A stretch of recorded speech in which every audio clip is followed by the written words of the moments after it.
Taking a job at a private army might sound like a good idea. High-tech equipment, a sense of camaraderie, and hey, maybe they'll let you be the guy with the flamethrower backpack. That can only end well, right? But more often than not, what seems like a pretty sweet gig can end up with you in the employ of an evil mercenary squad, working to nefarious ends for a shadowy client, and very probably dooming the world in the process. And that's only if you can avoid getting your butt whooped by some handsome protagonist blasting through your barracks. Here are the signs that the private army you've joined just might be working for the baddies. Connor's control. Control, we are.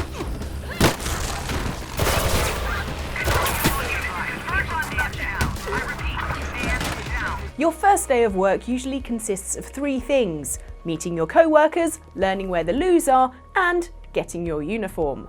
But there are some you'd think twice about putting on when handed them, such as the Kruger Security or KSEC uniforms in Mirror's Edge Catalyst. This private security division of Kruger Holding decided that the best way to dress their security forces was by putting them in dystopian future aesthetic white, covering their faces, and basically making them look like scary space androids. To be fair, I could have done with a mask like that when I worked in retail for avoiding eye contact with customers, but surely there's a more humanizing alternative. Transparent faceplates would make it easier for you to see, make it easier for you to be seen, and surely make it easier to figure out who actually turned up for work that day. Plus, it would make it a lot harder for some runner to do this to you.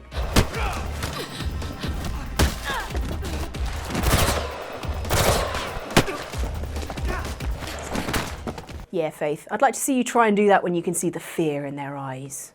Why are you so heavy?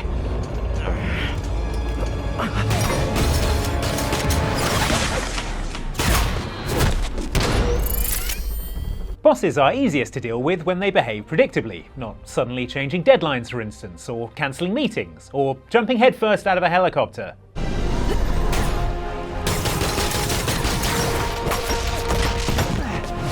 And if your boss is the kind of swivel-eyed eccentric that does the latter, well friend, this is a big old clue that the private army you're working for is one of the evil ones.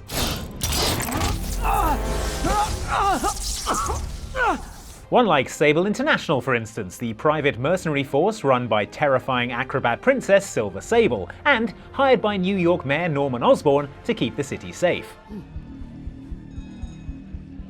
As a Sable employee, you might have valid concerns about some of those peacekeeping methods, maybe about firing missiles into public bits of Manhattan. Spider-Man, get clear. Interfering in this operation. Sorry, but I'm not on board with Operation Missiles in Manhattan. Or imprisoning civilians in high-tech cages, both of which are wildly unethical and perhaps more pertinently liable to get you kicked hard in the spine by Spider-Man. But good luck raising those concerns with the boss, because like all evil video game army chiefs, she is 100% more interested in jumping out of helicopters than whatever you have to say. Can't keep doing this to your knees, Silver Sable. Another red flag for any guns for hire wondering if they've strayed onto Team Evil is if your leader seems increasingly unfussed about the task you are all hired to complete, and more interested in deranged personal vendettas like, for instance, killing Spider-Man. You think you save people, but you just make it worse. This is your fault. My fault? He was under your protection. You really need 2 of those? Stop! We need to brief Mr. Osborn now. With orders from the top to kill Spider-Man on sight, it's no surprise that what is ostensibly a peacekeeping mission winds up with you and your heavily armored pals taking a whole lot of superhero strong punches to the face. Not that the boss is keeping track, she's far too busy furiously jumping out of helicopters, or in this case, a hover plane of some kind. Whatever it is, I bet it can land, which is the proper point to disembark.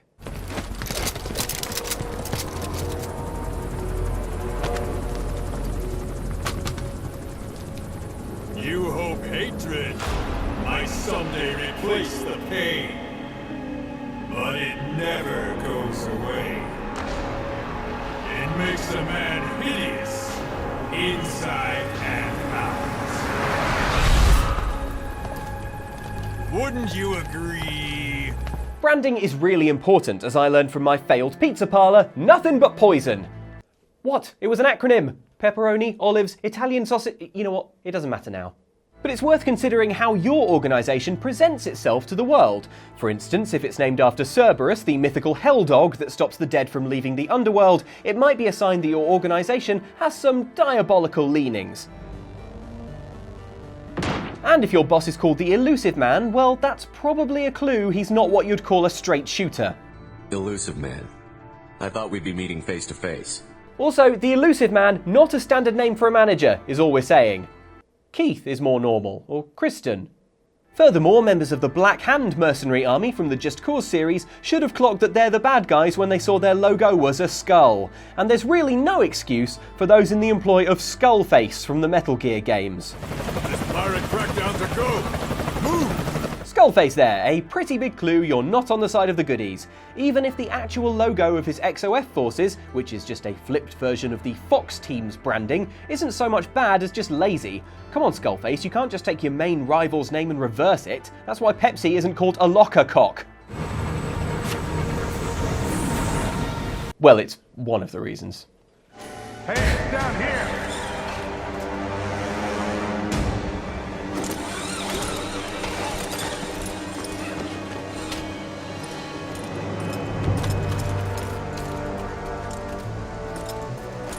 Set the charges! There are different schools of thought in archaeology. Should you leave ruins and preserve them where they are, or should you dig them all up and put them in a museum? Whichever school of thought, they will all agree on one thing. Don't be like Trinity in the Tomb Raider series and use vast quantities of dynamite.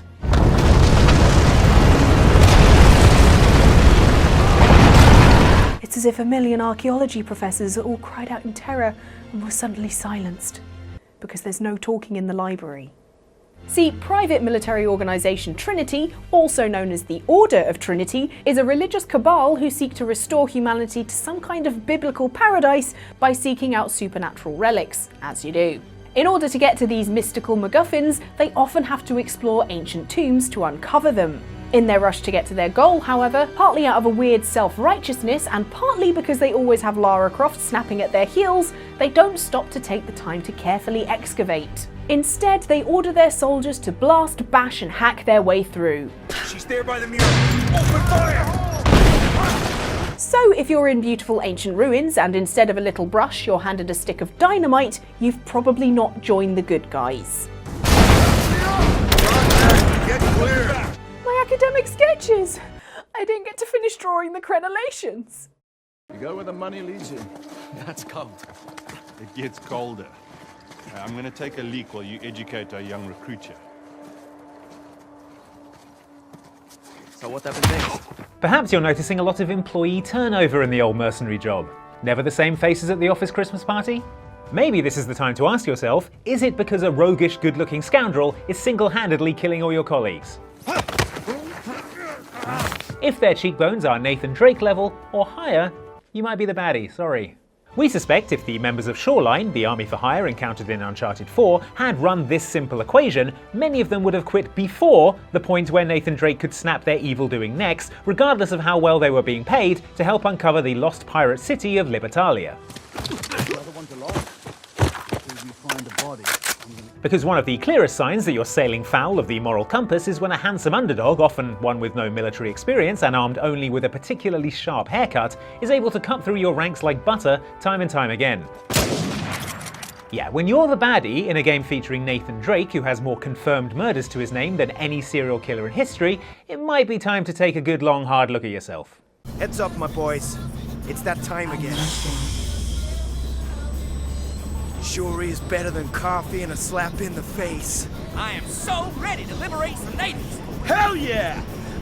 Boosh! One way of telling how good an employer is to look at their health benefits. If they offer free health checks or free dental, then that's good, and if they forcibly pump you full of hallucinogenic drugs, well, that's bad. Which is how you should know something's up with the Mantell Corporation, a world-dominating business with its own private army, in whose employ you find yourself in 2008's h.a.z.e. Mantell equip their troops with puffy suits that keep their bloodstreams topped up with a drug called nectar, which is a little on the nose, bearing in mind the whole squadron already looks like a gang of evil bees. You got me, you got Gilroy, and you got Wood. Got wood?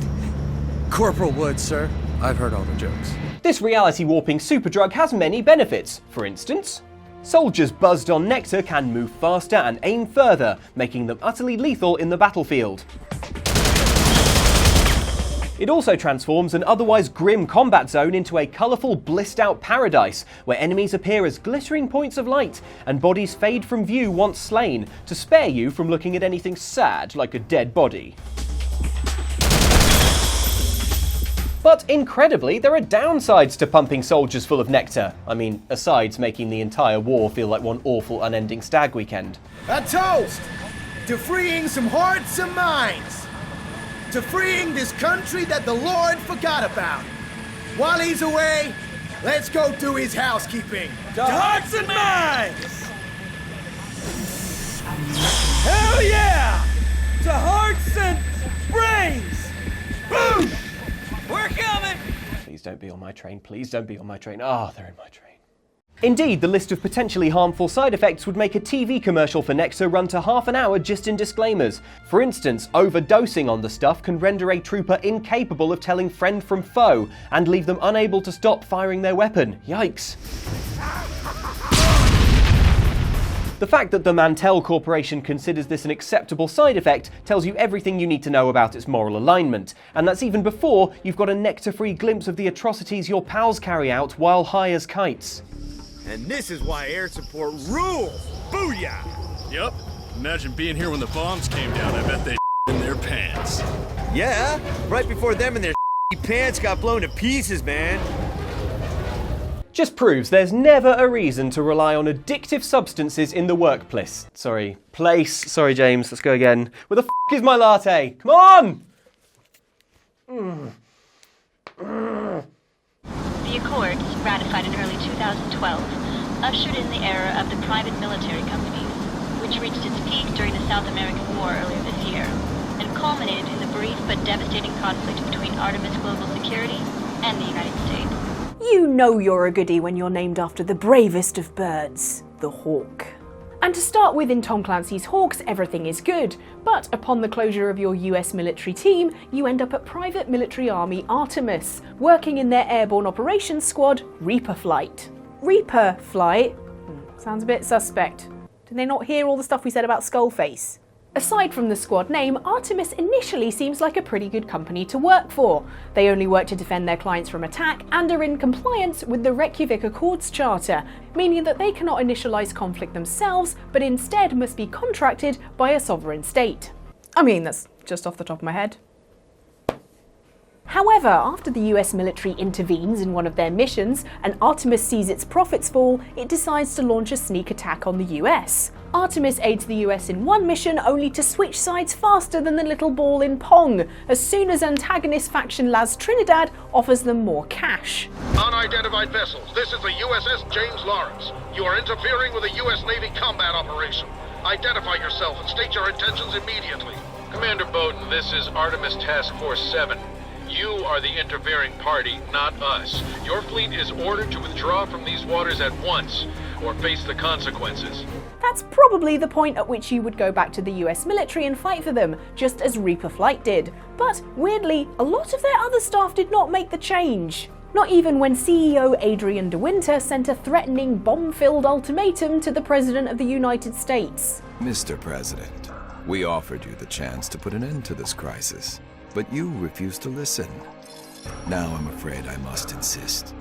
You know by now that we have acquired several tactical nuclear weapons. I will give you 24 hours to surrender unconditionally, or a major US city will be destroyed.